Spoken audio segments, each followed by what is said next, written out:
नमस्कार, मैं मीनाक्षी श्रीवास्तव एक बार फिर से आप सभी लोगों का हार्दिक अभिनंदन करती हूँ साई अनुभूति चैनल में।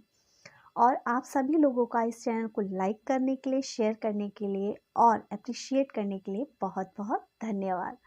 साथियों, आप सभी लोगों के बहुत सारे कमेंट आते हैं जिसमें बहुत अच्छे अच्छे अनुभव लिखे होते हैं और कुछ लोग तो बाबा से नाराज़ भी हैं और कुछ लोग कहते हैं कि बाबा पहले तो हमारी मदद बहुत करते थे, बाबा पहले हमारी सुना करते थे, लेकिन आजकल पता नहीं बाबा हमारी क्यों नहीं सुना करते। तो साथियों, ऐसा नहीं है कि बाबा पहले सुनते थे और आज नहीं सुनते। हो सकता है कि हमने आज जिस चीज़ की इच्छा रखी हो वो हमारे भाग्य में ही ना हो और हम फिर भी उसे अपने जीवन में चाहते हो। तो क्या वक्त नहीं लगेगा हमारा भाग्य बदलने के लिए? क्या हमारे कर्म काटने के लिए बाबा को समय नहीं लगेगा? और एक बार ये तो सोच के देखो, हो सकता हो कि जिस चीज़ की इच्छा हम अभी कर रहे हो शायद हमसे कोई और भी ज़्यादा ज़रूरतमंद हो जिसकी बाबा इस वक्त मदद कर रहे हो। बाबा तो वैसे लाखों और करोड़ों हाथों से लोगों की मदद करते हैं, लेकिन यदि हमारी किसी इच्छा की पूर्ति होने में समय लग रहा है तो साथियों, अगर साईं भक्त हो, सच्ची श्रद्धा और सबूरी रखते हो तो पेशेंस रखो और देखो और समझो कि हो सकता है हमारे कर्म काटने में बाबा को वक्त लग रहा है। और ये आज की ही बात नहीं, हमेशा से होता आया है। जब प्रभु हमारी सुनते हैं तो हमें लगता है कि ईश्वर बहुत अच्छे हैं, बहुत दयालु हैं और हमारे सारे काम बना देते हैं। लेकिन जब कभी हमारा कोई काम नहीं बनता तो हमें लगता है कि हम तो इतनी पूजा पाठ करते हैं, हम तो ये करते हैं, हम तो ये भोग चढ़ाते हैं, प्रसाद चढ़ाते हैं, लेकिन बाबा हमारी नहीं सुन रहे, ईश्वर हमारी नहीं सुन रहे। पर नहीं दोस्तों, ऐसा कभी नहीं होता। ईश्वर हमेशा सुनते हैं, बस कभी कभी वक्त लगता है और कभी वक्त नहीं लगता। इसी से रिलेटेड मैं आपको एक छोटी सी एक भक्ति की कहानी सुनाती हूँ। एक भक्त था जो ईश्वर को बहुत मानता था और ईश्वर भी उससे बहुत प्यार करते थे और वो ईश्वर के साथ रोज शाम को घूमता था, मीठी मीठी बातें करता था, समंदर के किनारे रेत पे चलता था और हमेशा जब वो चलता था तो उसके साथ साथ चलने के दो पैर उसके साथ और चलते थे, यानी कि ईश्वर उसके साथ चलते थे। वो ईश्वर की कृपा से धन धान्य से संपूर्णता, सुख, शांति, बरकत उसके पास अपार मात्रा में थी। लेकिन धीरे धीरे वक्त ने करवट ली और उसके कारोबार में उसे हानि हुई और वो दुखों से घिर गया। और एज नेचुरल, जैसे कि होता ही है कि जब इंसान दुखी होता है, परेशान होता है, गरीब होता है तो बहुत सारे रिश्ते, नातेदार, दोस्त, सगे संबंधी साथ छोड़ देते हैं। इसलिए साथ छोड़ देते हैं कि अगर हमने इसकी मदद भी करी, पैसों से इसकी सहायता भी की, तो चुकाएगा कैसे? तो वो भी इन्हीं संकटों में घिर गया था। लेकिन धीरे धीरे समय चक्र बदला और फिर से उसके कारोबार में उन्नति हुई।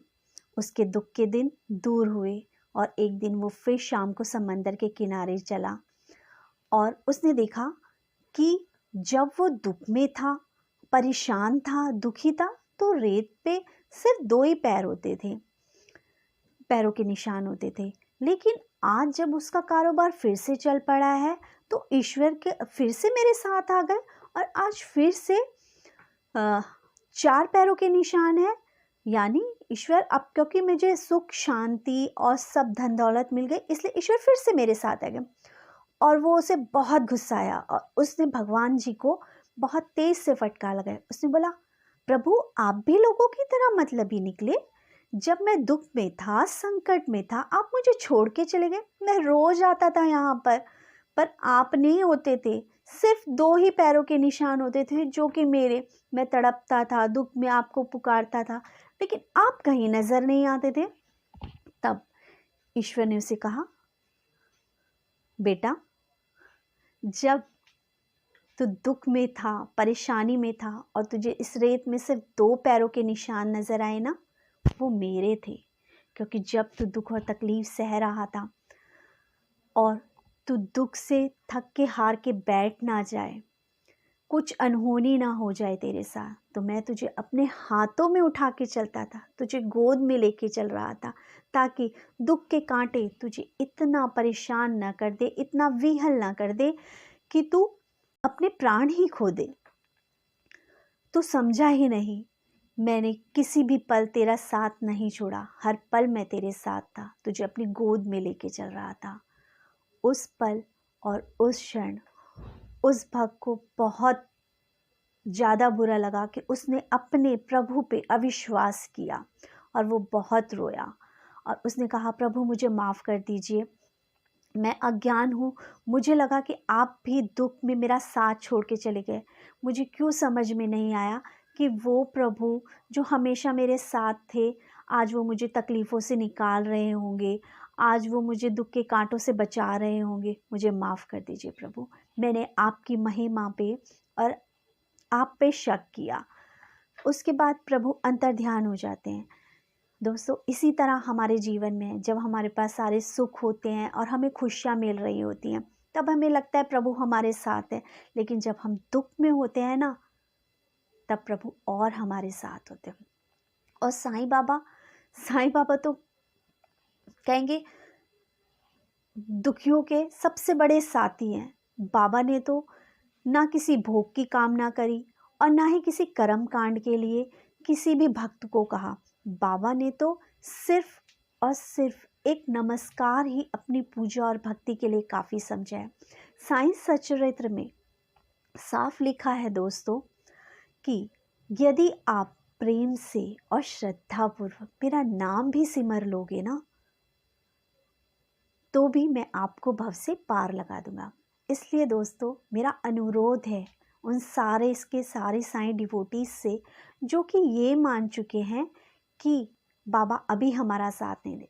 आप ये क्यों नहीं मानते कि बाबा ने अभी आपको हाथों हाथ लिए रखा है, अभी बाबा ने आपको संभाल रखा है।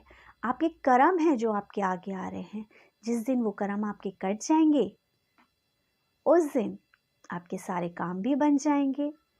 और दुखों को, परेशानियों को सिर्फ इतना कह दें कि ये मत कहो खुदा से मेरी मुश्किलें बड़ी हैं, ये मुश्किलों से कह दो मेरा खुदा बड़ा है, मेरा खुदा बड़ा है। ओम साईं राम दोस्तों।